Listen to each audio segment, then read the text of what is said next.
you have a talent for performing. Thank Is you. it? How do you can you describe how you feel on stage? And is it the difference between you sitting here now or? Yeah, I mean, it's exciting. It depends on the crowd. It depends on a lot of things. It depends on how many hours we've driven that day, for God's sakes, you know. It's just, you know, I like performing. If people really like it and, you know, the feeling is there, then it's great, you know. If people don't respond, it can be tedious and, you know, and feel like you're you know, just putting it on, you know. And I never really want to do that, you know. So it just depends on the audience a lot of the time. Okay. And it's also so when you sometimes that there comes a moment that you really get into like a trance thing or something like that. Or? No. I mean, as much as people want to believe that even somebody like James Brown was all like very, you know, primitive and all this and like, you know, animalistic, it was all unbelievably choreographed and planned out. You know, everything he did. If you watch 2 James Brown shows in a row, actually there's a DVD that came out that shows the 2 from the same year. The show is exactly the same. Yeah, really? Exactly.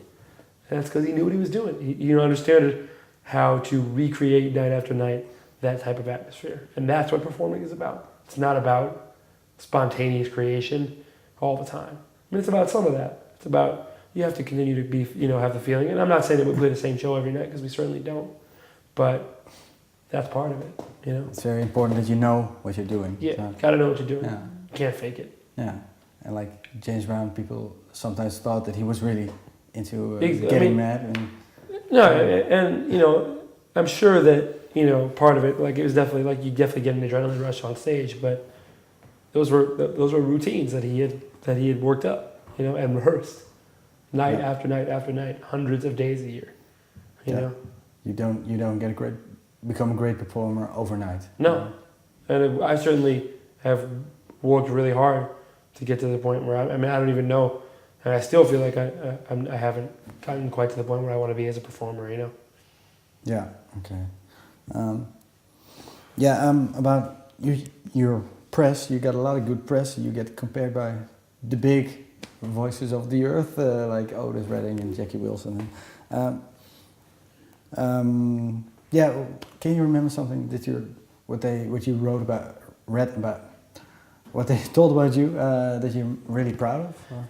I like when people talk about my songs and, you know, the powerfulness of the songs and if they were moved by the songwriting and also, I mean, I appreciate when people, you know, enjoy my singing. I like it when people talk about how I sound like myself. You know, I think that means the most to me. You know, obviously it means, you know, you can't really calculate being compared to Otis Redding or Jackie Wilson or things like that. I just don't really know what to say to that, you know. But when people say it's like, you know, that song, you know, his voice on that song really moved me, you know, things like that. And also just like when they talk about the craft of the songs and the musicianship and all that stuff, the arranging, that means a lot to me.